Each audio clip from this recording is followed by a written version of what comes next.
আপনাদের সাথে শেয়ার করছি মশলা মটন মাশরুম রেসিপি। আপনারা অবশ্যই একবার ট্রাই করবেন।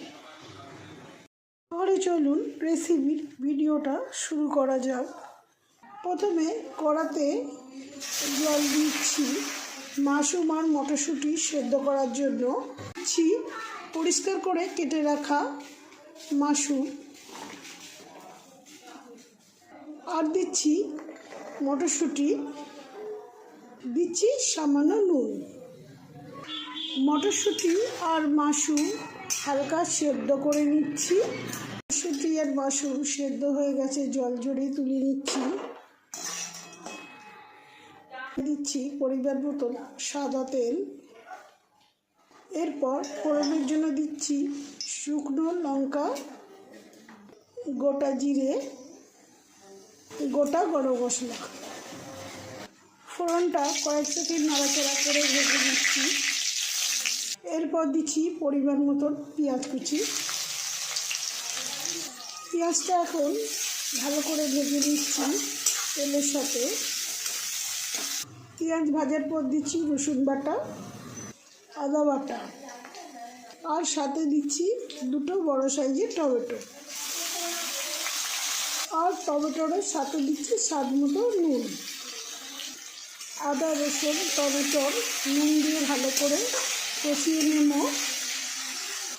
যতক্ষণ টমেটো নরম না হচ্ছে, তখন নাড়াচাড়া করে দেব।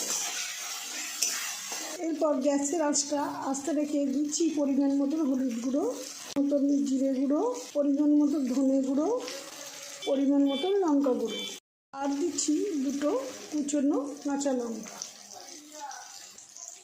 ভালো করে মশলা কষে নিতে হবে। এইভাবে মশলা কষানোর ফলে মশলা থেকে তেল ছেড়ে দিয়েছে।